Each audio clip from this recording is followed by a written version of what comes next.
un garçon pauvre sauve la fille d'un millionnaire pendant une tempête de neige. Mais cette rencontre inattendue révèle des secrets sombres qui pourraient changer leur vie à jamais. Avant de commencer l'histoire, n'oubliez pas de laisser un like et de vous abonner à la chaîne pour voir plus d'histoires comme celle-ci. Jacob resserrait les harnais du traîneau de ses mains assurées mais fatiguées, tandis que le vent hurlait autour de lui tel un gémissement sans fin. Devant lui, 3 chiens se tenaient silencieusement, leurs yeux étincelants sous l'immense manteau de neige. Max, la meneuse de l'équipe, remuait lentement la queue, semblant prête pour une nouvelle journée de défi. À ses côtés, Snowy demeurait vigilante, les oreilles dressées et les muscles tendus, prête à bondir. Pendant ce temps, Spot, le plus petit du trio, trottinait d'un pas excité sur place, impatient de se mettre en route. Ces animaux n'étaient pas de simples bêtes de travail. Ils formaient la famille choisie de Jacob, des compagnons qui affrontaient chaque épreuve à ses côtés dans ces montagnes impitoyables. D'un simple ordre, Jacob les mit en mouvement. Allons-y, Max, Snowy, Spot, il est temps de travailler. Les chiens se précipitèrent en avant, tirant le traîneau sur la neige épaisse. Le traîneau lui-même était une construction modeste, des morceaux de bois que Jacob avait récupérés et renforcés avec des cordes. Bien qu'il manquât d'élégance, il accomplissait sa tâche avec succès. Il lui faisait autant confiance qu'à ses chiens loyaux. Ce jour-là, le froid était plus mordant que d'habitude et une tempête imminente faisait tomber la neige plus rapidement, effaçant en un rien de temps les traces du traîneau. Jacob savait qu'il devait se hâter pour effectuer la livraison finale et rentrer chez lui, où sa grand-mère, Rose, l'attendait. Depuis la perte de ses parents, Jacob s'était habitué à porter le fardeau du monde. Ses yeux marrons, assombris par une fatigue prématurée, gardaient pourtant une étincelle de détermination. Thomas et Diana, ses parents, avaient travaillé sans relâche dans une usine locale jusqu'à ce qu'un accident change tout. L'explosion qui avait emporté leur vie laissa en Jacob un vide indescriptible. Il n'avait alors que 10 ans, et le son des sirènes résonnait encore dans son esprit, aussi vif que si cela s'était produit hier. Cette nuit-là, Rose le serra fort dans ses bras, lui promettant qu'ils prendraient soin l'un de l'autre, même lorsque le monde semblait s'effondrer. Depuis lors, Jacob avait assumé le rôle de soutien de la famille, renonçant à ses rêves d'enfance pour subvenir aux besoins de la femme qui, malgré sa santé fragile et son âge avancé, demeurait sa plus grande source de force. Alors qu'il parcourait le chemin enneigé, Jacob observait les chiens se mouvoir avec grâce et puissance. Ils étaient la raison pour laquelle il pouvait parcourir les longues distances entre les foyers isolés des montagnes, livrant des provisions et des colis vitaux aux rares familles qui comptaient sur lui. Chaque livraison ressemblait à une mission, et chaque trajet était une lutte contre les éléments. Lorsque le traîneau devenait trop lourd ou que le chemin s'avérait trop escarpé, Jacob sautait pour aider, déployant toute sa force tout en encourageant son équipe. « Allez, Max. Tu peux le faire, Snowy. Spot, tu es capable. » Leur lien était profond, bâti sur la confiance et leur besoin commun de survivre. Pourtant, quelque chose ce jour-là semblait différent. Une froideur inhabituelle régnait dans l'air, allant bien au-delà du vent glacial. Le ciel, autrefois simplement couvert, s'était assombri en un gris menaçant.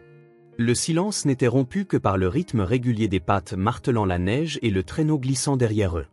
Jacob s'arrêta un instant, essuyant son front alors que des perles de sueur froide se mêlaient à l'humidité glaciale de son visage. Un sentiment d'inquiétude s'empara de lui, quelque chose approchait. Il le sentait.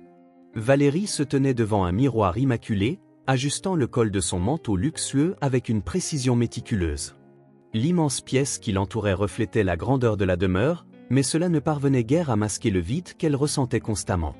Ses gestes étaient délibérés, presque robotiques, tandis qu'elle tentait d'ignorer la voix de sa mère résonnant dans le long couloir. « Valérie, es-tu prête ? Dépêche-toi !» Le ton acerbe de sa mère perça l'air. Valérie poussa un long soupir avant de sortir de sa chambre. En descendant dans le vaste couloir, ses yeux parcoururent les tableaux opulents et les meubles, qui ressemblaient davantage à des vitrines de richesse qu'à de véritables éléments d'un foyer. Bien qu'elle fût entourée de tout ce que l'argent pouvait acheter, Valérie éprouvait toujours un sentiment d'incomplétude. Le regard distant de son père, constamment absorbé par son travail, et les critiques incessantes de sa mère la faisaient se sentir étrangère dans ce monde soigneusement orchestré. Pendant le trajet vers la station de ski, son père était absorbé par des rapports sur sa tablette tandis que sa mère s'activait au téléphone pour organiser un dîner de gala. Fixant par la fenêtre les sommets enneigés, Valérie se perdait dans ses pensées. « Pourquoi ? Pourquoi ai-je l'impression de n'avoir rien alors que je possède tout ?» se demandait-elle. Une fois arrivée, elle saisit l'occasion de fuir le poids étouffant des attentes qui pesaient sur elle. Avec ses skis bien attachés, elle se dirigea vers les pistes les plus isolées. Pendant un bref instant, la liberté l'envahit. Le vent froid et la neige qui tombait semblaient emporter ses soucis. Mais ce sentiment ne dura pas. Elle n'était pas préparée à rencontrer une plaque de verglas cachée. Avant qu'elle ne puisse réagir, elle perdit le contrôle. La vitesse s'accéléra et la panique s'empara d'elle. Un cri déchira les montagnes lorsqu'elle dévia du sentier principal, dévalant une pente abrupte jusqu'à ce que l'impact et le froid glacial la submergent complètement. Pendant ce temps, Jacob retrouvait son chemin à travers la nature enneigée, guidé par son instinct et la loyauté de ses chiens de traîneau, qui luttaient contre le poids grandissant de la neige accumulée. Il s'arrêta brièvement, grelottant alors que le vent changeait de direction et qu'un frisson sinistre parcourait sa colonne vertébrale. C'était comme si la montagne elle-même tentait de lui parler. Balayant du regard ses environs, il ne voyait rien d'autre que l'étendue infinie de neige et l'obscurité qui s'avançait. Soupirant, Jacob tira doucement sur les harnais et appela son équipe pour les exhorter à avancer. Un peu plus loin, Valérie gisait immobile, ensevelie sous la chute incessante de neige, tandis que la nuit s'installait dans un silence étouffant. Jacob poursuivit sa route, le vent glacial mordant son visage tel des lames invisibles. Les chiens étaient tendus, leur souffle lourd formant de fugitifs nuages de vapeur dans l'air glacial. Max, toujours la meneuse, fonçait avec détermination, mais même elle peinait face aux congères grandissantes. Derrière elle, Snowy et Spot suivaient, chacun tirant de toutes les forces dont leur corps était capable. En ajustant les harnais, Jacob lança des mots d'encouragement. « Allez, Max. Continue, Spot. Poussez, ne lâchez rien. » Soudain, une rafale de vent fouetta des flocons de neige acérés sur son visage, et quelque chose devant lui attira l'attention. Une silhouette sombre, partiellement ensevelie dans la neige, se détachait sur le blanc immaculé. Fronçant les sourcils, Jacob ralentit le traîneau, le cœur battant la chamade alors qu'il plissait les yeux pour distinguer ce que c'était. « Probablement juste un rocher », murmura-t-il, bien que son cœur se serrât d'une inquiétude inexplicable. Se ressaisissant, il s'avança prudemment vers la silhouette et s'agenouilla, son souffle se condensant dans l'air glacé.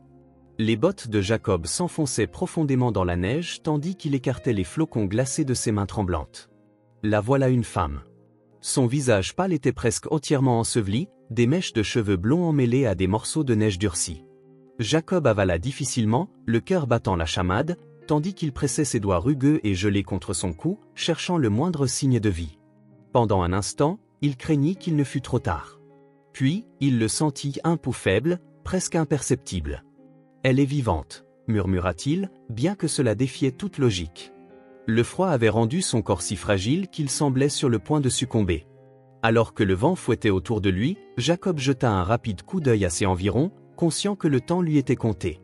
Il se précipita vers le traîneau, saisit les couvertures de secours ainsi que sa propre veste, et l'enroula soigneusement autour d'elle. Soulevant son corps fragile, semblable à du verre, avec le plus grand soin, il la déposa sur le traîneau. Alors qu'il fixait les couvertures autour d'elle, les chiens semblèrent percevoir l'urgence. Max, la meneuse, tourna la tête pour observer Jacob de ses yeux perçants et emplis d'attente. « Allons-y, mes amis. Il faut aller vite, ordonna-t-il. » Les chiens se lancèrent de nouveau en avant, puisant dans leur réserve de force, tandis que Jacob savait pertinemment que la tempête gagnait en violence. Le vent se dressait devant eux tel un mur, et la neige ensevelissait rapidement les sentiers qu'ils connaissaient si bien.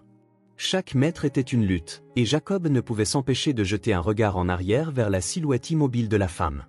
Ne laisse jamais personne derrière, même lorsque cela paraît impossible. Les paroles de sa grand-mère résonnaient dans son esprit, tel un appel à la force contre la peur rampante. Mais la peur était bien réelle, il la ressentait dans la morsure du froid, dans ses doigts engourdis, et dans les foulées laborieuses de ses chiens. Le cœur de Jacob se serra soudainement. Des traces fraîches de loups traversaient le chemin devant lui. Il s'arrêta, fixant les empreintes le front plissé. Les loups attaquaient rarement en groupe, mais la faim pendant les tempêtes les rendait imprévisibles. Il ne pouvait risquer de rester sur cette route. Pas aujourd'hui. Pas maintenant, murmura-t-il en détournant le traîneau sur un parcours plus long et plus dangereux. Ce nouveau trajet était périlleux, jonché d'arbres denses qui entravaient la visibilité et de pentes abruptes ralentissant leur progression. Jacob sentit que les chiens commençaient à faiblir, surtout Spot, qui peinait à suivre le rythme de Max et Snowy. Arrêtant le traîneau, Jacob s'agenouilla auprès du petit chien. « Tu y arrives, Spot. Encore un peu, mon ami. Nous y sommes presque. Il caressa la tête du chien, y voyant la loyauté et la détermination dans ses yeux fatigués. Après ce qui sembla une éternité, la cabane apparut à l'horizon. Un soulagement traversa Jacob, vite remplacé par l'urgence. Il n'était pas encore en sécurité. Il porta la femme, désormais identifiée comme Valérie, à l'intérieur et la déposa près de la froide cheminée. Les mains de Jacob tremblaient alors qu'il s'efforçait d'allumer un feu. Les flammes prenaient leur temps pour s'embraser, mais lorsque la chaleur commença enfin à se diffuser, il la recouvrit de couvertures supplémentaires et pressa ses mains contre les siennes, espérant lui transmettre un peu de sa chaleur. Sa poitrine se soulevait et s'abaissait faiblement, de manière irrégulière. Elle s'accrochait à la vie, mais à peine. « Allez, ne renonce pas maintenant », murmura-t-il, la voix presque suppliant. Dehors, la tempête faisait rage, comme si le monde entier conspirait contre eux. Alors que Jacob la regardait, un nœud se forma dans sa poitrine. Il avait tout fait de son possible, mais la question implacable le rongeait, avait-il fait assez ? Jacob venait tout juste de superposer des couvertures sur le corps frêle de Valérie lorsqu'une nouvelle rafale de vent glacé fit irruption par la porte mal fixée de la cabane. Il se hâta de renforcer le loquet avec un solide morceau de bois. Le vent hurlant dehors ressemblait à une lamentation incessante, un décor cruel pour le combat silencieux pour la survie qui se déroulait en ses murs. Les flammes de la cheminée vacillaient faiblement, hésitantes, tandis qu'il ajoutait encore des bûches au feu. Son souffle, court et peu profond, se mêlait à l'air glacial. Les yeux de Jacob ne cessaient de passer de Valérie au chien. Max et Snowy étaient étendus sur le sol, la langue pendant alors qu'elle haletait lourdement, leur regard perçant suivant chaque mouvement de Jacob. Spot, le plus petit et le plus frêle du groupe, s'était recroquevillé près d'une pile de sacs de céréales, respirant difficilement sans jamais quitter le regard de son maître. Les chiens avaient tout donné durant le trajet, et Jacob savait qu'ils avaient mérité leur repos. « Vous avez été formidables, mes amis », murmura-t-il, caressant doucement la tête de Max avant de recentrer son attention sur Valérie. Elle paraissait si fragile qu'il craignait qu'un moindre contact ne la blesse. Sa peau était pâle, presque translucide, et ses lèvres gardaient une teinte bleutée malgré la chaleur qui se diffusait peu à peu dans la cabane. Jacob ajouta une autre couverture, bien qu'il sache que cela ne serait pas suffisant.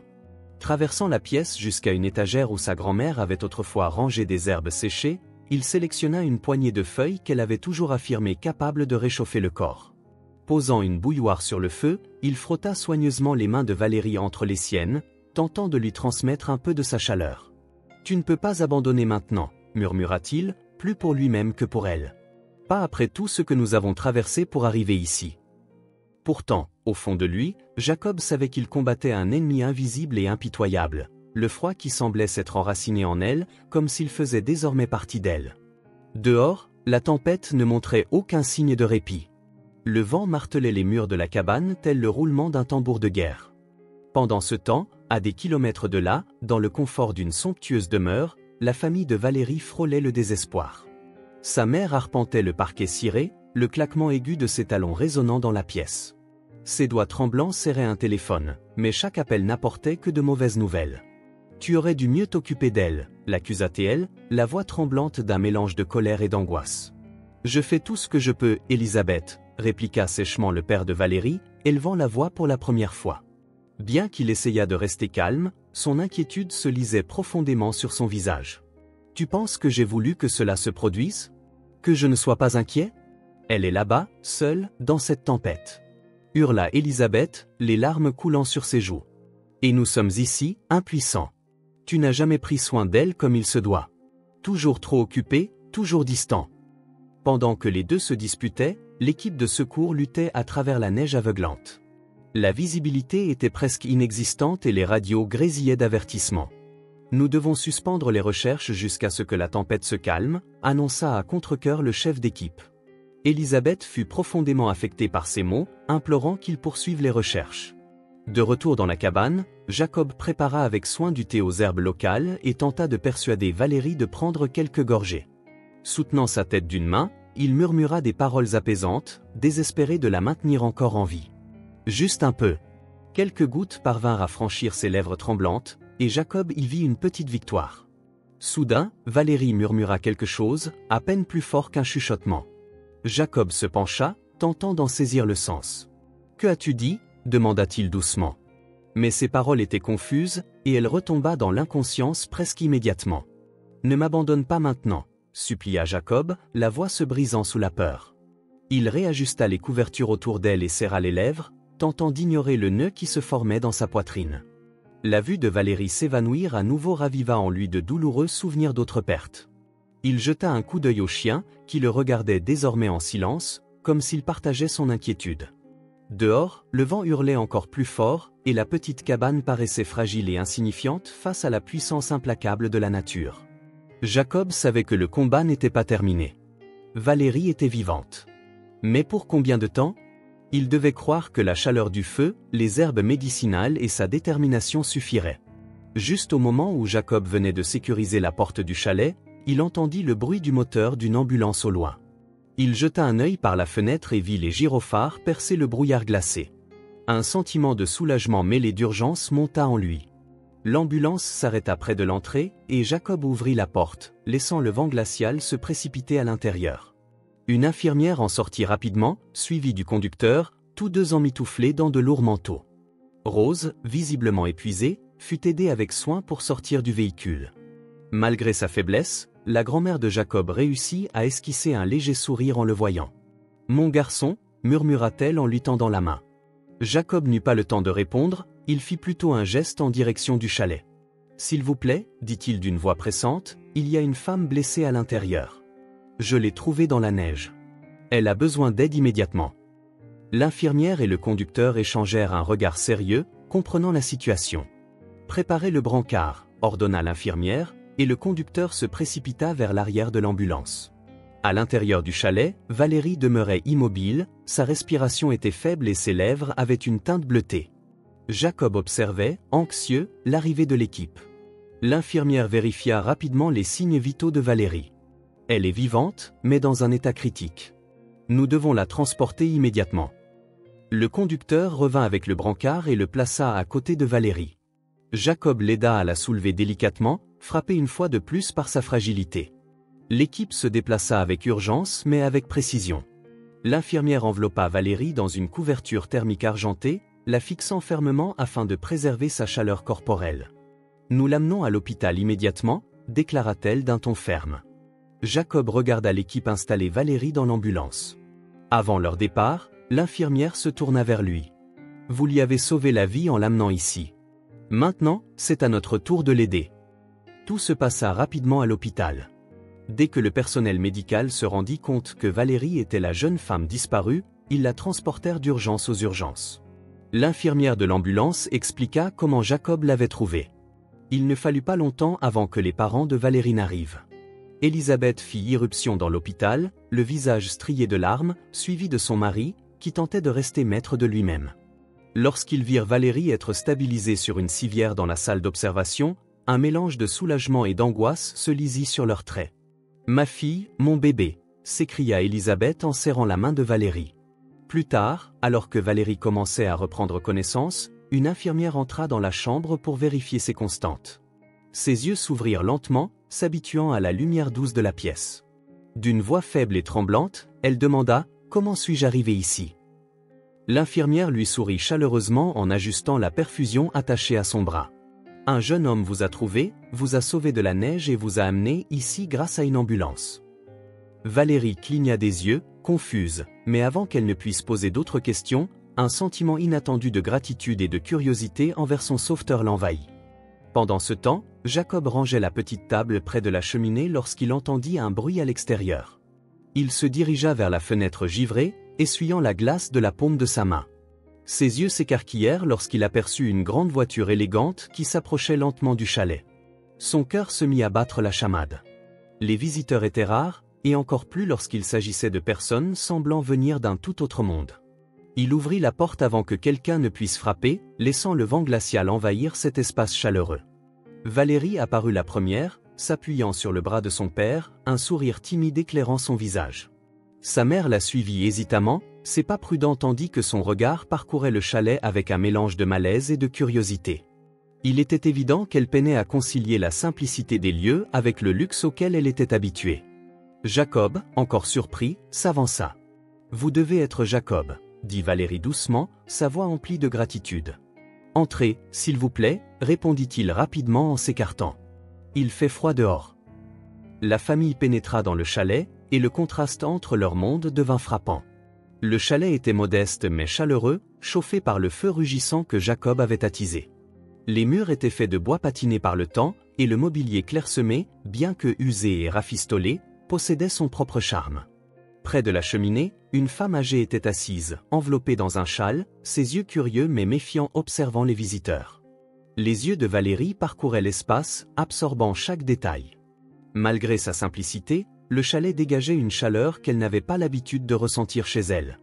Son regard s'attarda sur des étagères garnies de bocaux d'herbes séchées, sur un établi soigneusement organisé dans un coin, et sur une luge près de la porte, dont le harnais était encore humide de la neige. « Voici ma grand-mère, Rose », déclara Jacob en rompant le silence. Il s'approcha de la femme âgée et lui prit délicatement la main. Elle est revenue de l'hôpital hier. Rose les accueillit avec un sourire bienveillant, bien que son regard perçant semblât peser sur chacun d'eux. « Vous devez être les parents de la jeune femme que mon petit-fils a trouvée dans la neige, dit-elle. « Oui, c'est bien nous, répondit Elisabeth, ses yeux balayant à nouveau la pièce, visiblement mal à l'aise. Nous voulions remercier personnellement votre petit-fils pour ce qu'il a fait. Il a sauvé la vie de notre fille. » Le père de Valérie s'avança et tendit la main à Jacob. « Vous avez été incroyablement courageux, dit-il d'une voix posée mais émue. Je ne saurais vous remercier assez. Si ce n'était pas grâce à vous. » Il s'interrompit, sa voix tremblant légèrement avant de reprendre contenance. « S'il vous plaît, acceptez ceci en gage de notre gratitude. » Il sortit une enveloppe de sa poche et la tendit à Jacob. Celui-ci regarda l'enveloppe, puis leur visage, et secoua lentement la tête. « Je ne peux pas accepter cela, déclara-t-il fermement mais sans arrogance. J'ai simplement fait ce que tout un chacun devrait faire. Être récompensé pour avoir fait ce qui est juste ne me semble pas bien. » Un silence tendu s'installa dans le chalet. Elisabeth, visiblement perturbée, jeta un coup d'œil à Rose, qui observait l'échange avec un léger sourire d'approbation. « Vous êtes un jeune homme humble, » dit Rose en s'adressant à son petit-fils avec une fierté discrète. C'était quelque chose qu'il avait appris de ses parents, toujours tendre la main, même lorsqu'ils avaient si peu à offrir. Valérie, qui était restée silencieuse jusque-là, s'avança. Ses yeux rencontrèrent ceux de Jacob, exprimant quelque chose qu'il ne parvenait pas tout à fait à définir. Était-ce de l'admiration? De la gratitude? Ou peut-être de la curiosité? « Merci, dit-elle doucement. Pour tout.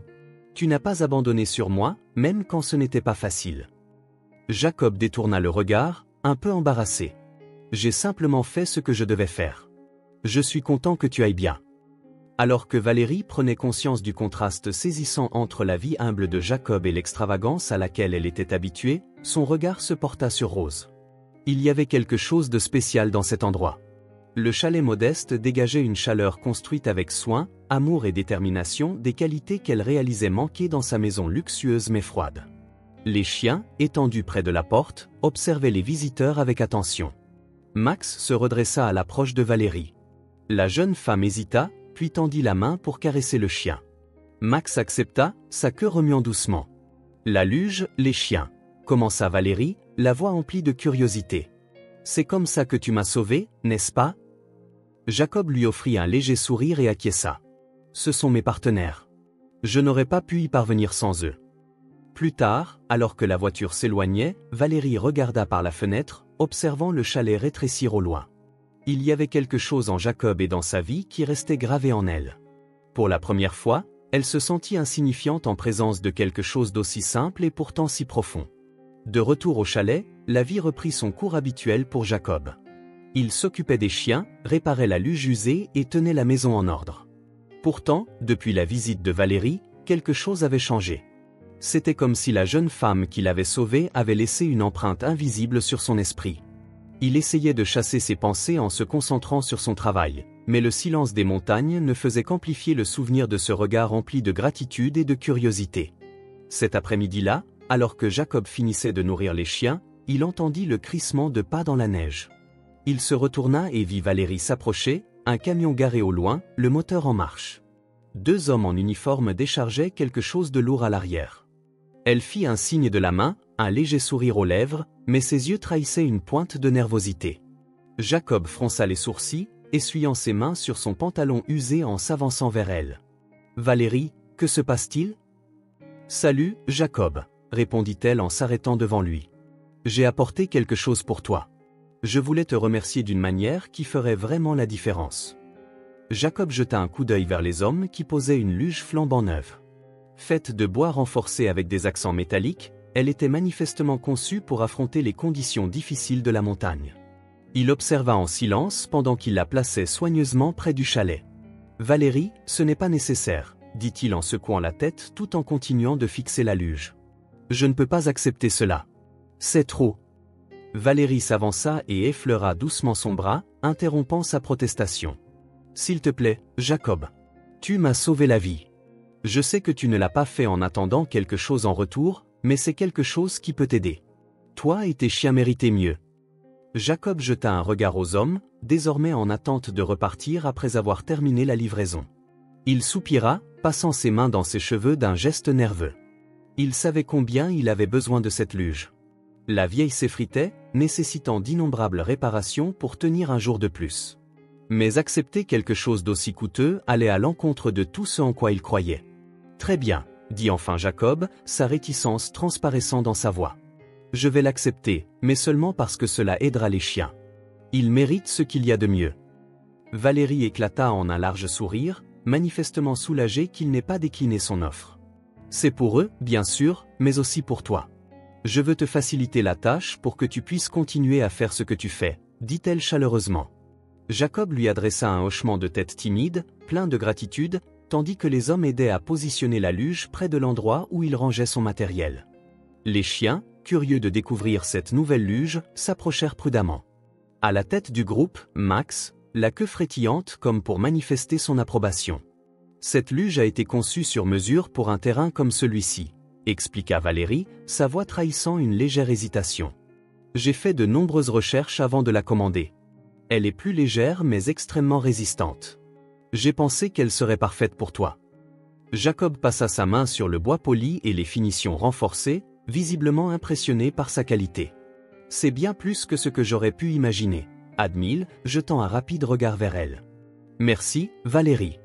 Vraiment. » Alors que Jacob présentait la luge au chien, Valérie laissa son regard errer dans l'intérieur du chalet. Ses doigts effleurèrent les étagères garnies d'herbes et d'outils artisanaux, s'attardant sur de petits détails témoignant d'un travail acharné et de résilience. Son regard finit par se poser sur une pile de vieux magazines entassés à côté d'une petite table en bois. Intriguée, elle saisit le magazine du dessus, remarquant la couverture jaunie et une photographie d'une usine en évidence. Le titre, imprimé en lettres majuscules, disait « Cement Industrie Industrie, un pilier économique régional ». Ce nom évoquait des souvenirs d'enfance, lorsqu'elle avait entendu son père parler fièrement de l'entreprise. En feuilletant les pages, elle découvrit des photographies d'ouvriers et des articles mettant en lumière la croissance de l'usine. Quelque chose d'intéressant? La voix de Jacob la surprit alors qu'il apparaissait derrière elle. Valérie se retourna légèrement, étonnée de sa proximité. « Oh, celui-ci » dit-elle en brandissant le magazine. « Le nom a attiré mon attention, Cement Industrie. » Jacob jeta un regard au magazine qu'elle tenait, et une ombre traversa son visage. Prenant le magazine délicatement, il feuilleta les pages jusqu'à s'arrêter sur une photo en noir et blanc d'un groupe d'ouvriers. Il désigna deux silhouettes en arrière-plan, un homme et une femme vêtus d'uniformes simples. « Ce sont mes parents » dit-il doucement, la voix chargée d'émotion. Valérie se pencha pour mieux observer. Les sourires figurant sur la photo contrastaient nettement avec le ton sombre de Jacob. « Il travaillait à l'usine ?» demanda-t-elle doucement. Jacob hocha la tête, refermant le magazine avec précaution et le tenant comme s'il s'agissait d'une relique précieuse. « Oui, pendant de nombreuses années. Mon père, Thomas, était technicien de maintenance, et ma mère, Anna, travaillait sur la chaîne de production. Ils étaient si dévoués, effectuant toujours des heures supplémentaires pour s'assurer que nous ne manquions de rien. » Il fit une pause, prenant une profonde inspiration, comme pour rassembler le courage de continuer. Mais un jour, il y eut une explosion. Quelque chose a mal fonctionné avec les systèmes de sécurité. Cela s'est passé si vite que personne n'eut le temps d'évacuer. Ils étaient là. Sentant le poids de son chagrin, Valérie peina à trouver ses mots, une boule se formant dans sa gorge. La douleur de Jacob était palpable dans la pièce. « Jacob, je suis tellement désolée », parvint-elle à dire, sa voix à peine audible. « Jacob secoua la tête, fixant le sol. Tu n'as pas à t'excuser. Cela s'est passé il y a de nombreuses années, poursuivit-il, mais c'est quelque chose dont on ne se remet jamais vraiment. Les perdre tous les deux en même temps, c'est comme porter une ombre qui ne disparaît jamais. Depuis, il n'y a plus que moi et ma grand-mère. Valérie souhaita dire quelque chose, n'importe quoi, pour le réconforter. Mais au fond d'elle, elle savait qu'aucun mot ne suffirait jamais. Pourtant, la mention de Summit Industries éveilla en elle quelque chose. Elle savait que son père avait été une figure importante dans l'entreprise, mais Jacob ne semblait pas faire le lien. Pour l'instant, elle décida qu'il valait mieux laisser les choses ainsi. Alors que Jacob remettait le magazine sur l'étagère, Valérie resta silencieuse, un mélange de tristesse et de résolution bouillonnant en elle. Elle devait comprendre ce qui était arrivé aux parents de Jacob et si sa famille avait joué un rôle dans leur tragédie. Quelle que soit la douleur de la vérité, elle ne pouvait pas détourner les yeux.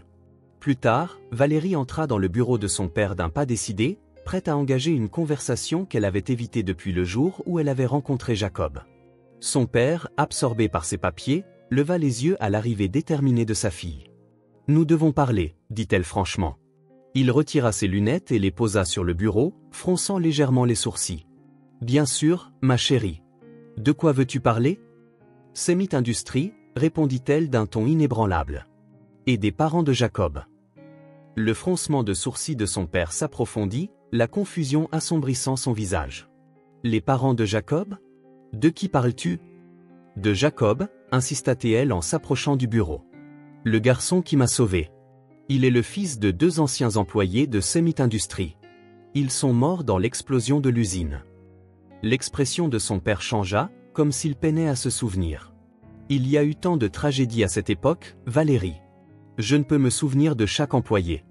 L'entreprise était énorme, je supervisais des milliers de personnes. »« Mais tu étais le patron, répliqua-t-elle, sa voix tremblante légèrement. « Tu devrais savoir.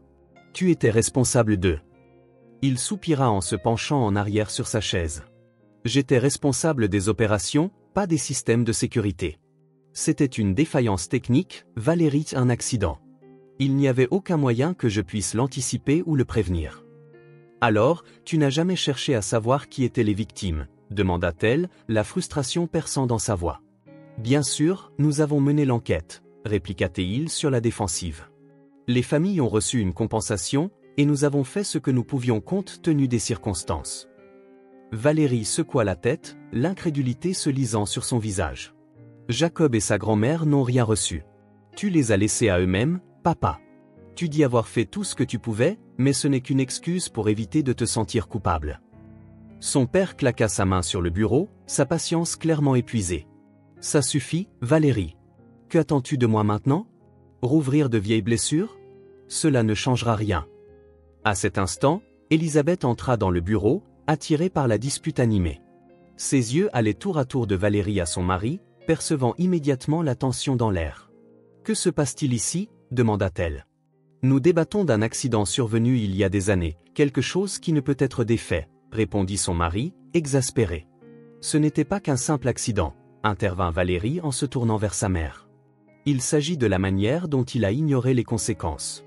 Jacob a perdu ses parents, ils étaient employés de l'entreprise. Et personne n'a rien fait pour les aider. » Elisabeth resta silencieuse un moment, absorbant les paroles de sa fille. Puis, avec un profond soupir, elle se tourna vers son mari. « Il est peut-être temps d'admettre que tout n'a pas été géré comme il se devait. »« De quoi parles-tu, Elisabeth ?» demanda-t-il en plissant les yeux. Elle hésita, comme si elle se demandait si elle devait continuer. Puis, d'une voix calme mais chargée de sens, elle déclara. « J'ai toujours suspecté que certaines familles avaient été négligées après cet accident. Pas parce que tu l'avais voulu, mais peut-être parce que tu ne prêtais pas assez attention. » Il la regarda, incrédule. « Tu insinues que j'ai délibérément ignoré quelque chose ? C'est absurde. »« Je ne dis pas que c'était intentionnel, » répliqua-t-elle. « Mais parfois, dans la hâte d'avancer, nous laissons de côté des choses importantes. » Valérie prit une profonde inspiration, essayant de contenir la colère qui montait en elle. Qu'il s'agisse ou non d'un acte intentionnel n'a pas d'importance. Ce qui compte, c'est que je ne peux l'ignorer. Jacob et sa grand-mère vivent encore avec les séquelles de cet accident, et je vais les aider, que tu approuves ou non. Les yeux de son père se plissèrent. « Et que comptes-tu faire exactement ? » je vais utiliser nos ressources pour améliorer leur situation et m'assurer qu'ils ne doivent plus lutter seuls. C'est le minimum que nous puissions faire. Tu ne dépenses pas un centime des fonds de l'entreprise pour cela, répliqua Théil fermement. Alors je le ferai à ma manière, déclara Valérie avec détermination. La dispute se poursuivit jusqu'à ce qu'elle quitte le bureau, résolue. Sa mère la suivit, juste avant que Valérie ne sorte de la maison, dit « Tu es plus forte que je ne l'ai jamais été, Valérie. Vas-y, mais sache que ce ne sera pas facile. » Valérie acquiesça, ressentant le poids des paroles de sa mère. Elle savait qu'elle ferait face à une résistance de tous côtés, mais abandonner n'était pas une option. Jacob n'avait aucune idée de ce qu'elle préparait, et c'était mieux ainsi. Pendant ce temps, elle élaborait déjà un plan pour l'aider, même si cela signifiait aller à l'encontre de sa propre famille. Les semaines qui suivirent apportèrent des changements inattendus dans la vie de Jacob. Le chalet, autrefois marqué par des difficultés constantes, commença à se transformer de manière subtile mais significative. Tout débuta par de petites améliorations. Un jour, après être revenu d'une livraison, il trouva une pile de nouvelles planches et de matériaux de construction laissés discrètement près de son chalet. Un mot accompagnait ces fournitures, signé simplement « un ami ». Jacob fronça les sourcils, tenant le papier entre ses mains, tentant de deviner qui avait pu faire cela. Le mot ne donnait aucun indice précis, avec une certaine réticence, il décida d'accepter les matériaux.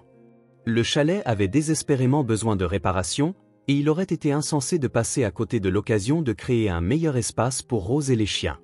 Bientôt, d'autres gestes suivirent. Des colis contenant du nouvel équipement pour les chiens arrivèrent par l'intermédiaire d'un transporteur local, adressé à son nom. Des harnais renforcés et des bottes conçues pour protéger les pattes des chiens contre le froid extrême étaient bien trop chers pour que quelqu'un de son entourage puisse s'en procurer. Une fois de plus, le paquet ne comportait aucun expéditeur, mais Jacob ne pouvait se défaire de l'impression qu'il portait une touche familière. Cependant, le changement le plus surprenant survint par un matin glacial, lorsque Jacob reçut une lettre d'une entreprise régionale de logistique. La lettre, rédigée de manière formelle et adressée à son attention, lui offrait un emploi stable avec un salaire bien supérieur à tout ce qu'il avait jamais imaginé, ainsi qu'un horaire suffisamment flexible pour lui permettre de s'occuper de Rose. Jacob lut et relut la lettre, l'incrédulité se lisant sur son visage.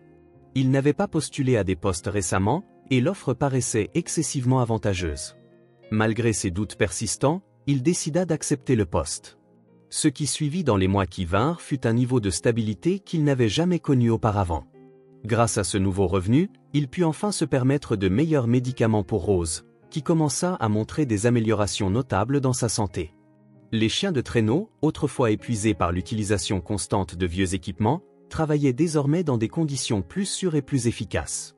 Mais même si tout s'améliorait autour de lui, une question persistait dans l'esprit de Jacob, Valérie. Pourrait-elle être derrière tout cela?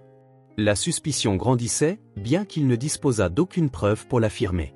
Valérie n'était pas revenue depuis sa dernière visite au chalet, et Jacob savait que lui poser directement la question ne mènerait à rien. Pendant ce temps, Valérie observait discrètement de loin, satisfaite de la manière dont son plan se déroulait. Elle avait habilement utilisé ses ressources pour transformer la vie de Jacob sans s'immiscer directement. Elle engagea des ouvriers locaux pour rénover le chalet, le faisant paraître comme une partie d'un projet communautaire, et utilisa ses relations pour s'assurer que l'entreprise de logistique embaucha Jacob sans jamais faire le lien avec elle. Pourtant, Valérie ne pouvait ignorer le poids sur sa conscience. Chaque pas qu'elle faisait pour l'aider lui faisait réaliser à quel point elle était émotionnellement investie. Ce n'était pas seulement de la culpabilité ou de la gratitude, Jacob symbolisait quelque chose de plus grand, une vie de simplicité, de dignité et de résilience, des qualités absentes des excès de son propre univers.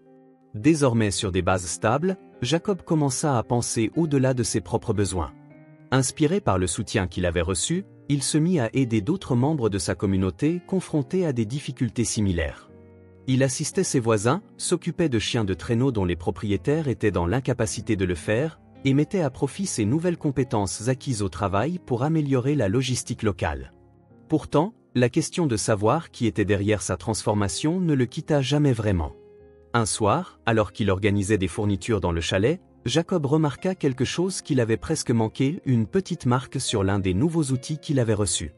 C'était un symbole qu'il reconnut d'un magazine que Valérie avait feuilleté lors de sa visite, le logo de Summit Industries, une entreprise liée à son univers. Il se figea, l'outil en main, tandis que son esprit s'emballait. Valérie avait-elle orchestré tout cela? Et, dans l'affirmative, pourquoi lui avait-elle tout caché? Plus tard dans la nuit, Jacob partit se promener sous les étoiles. L'air mordant accentuait ses réflexions tandis qu'il contemplait les montagnes lointaines. Quelque chose se transforma en lui. Peut-être que peu importait qui était derrière les changements dans sa vie, ce qui comptait vraiment, c'était ce qu'il ferait des opportunités qui lui avaient été offertes. Un matin tranquille, Jacob décida de réorganiser le chalet. La vie avait atteint un équilibre qu'il n'aurait jamais cru possible. Les murs autrefois abîmés résistaient désormais solidement au froid. Les chiens de traîneau se reposaient paisiblement sur des matelas de fortune, tandis que la cheminée crépitante emplissait le chalet de chaleur et de réconfort. En déplaçant un vieux tiroir pour le nettoyer, quelque chose attira son attention, un petit morceau de papier plié, coincé dans une fissure. Jacob fronça les sourcils en le retirant délicatement. C'était une note manuscrite, rédigée d'une écriture élégante qu'il reconnut immédiatement.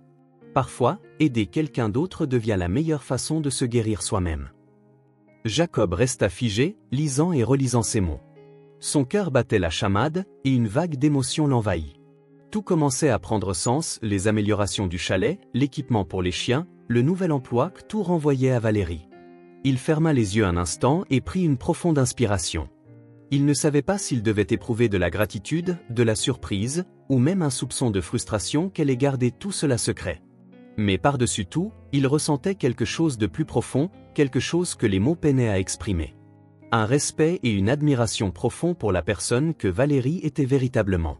Jacob se leva et sortit du chalet, où les chiens s'agitaient à sa vue. Max leva la tête et s'approcha en trottinant, la queue remuant avec une loyauté inébranlable.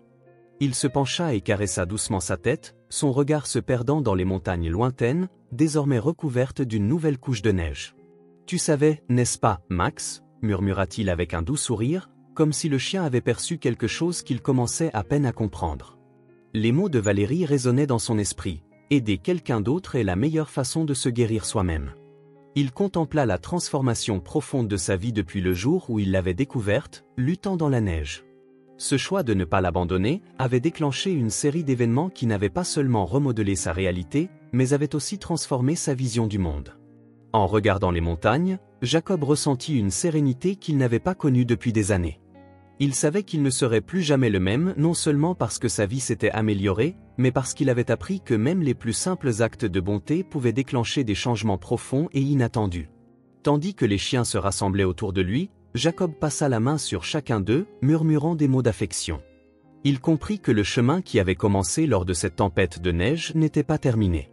Avec un sourire pensif, il glissa la note de Valérie dans un endroit sûr, un rappel constant que même dans les moments les plus sombres, quelque chose d'extraordinaire pouvait émerger.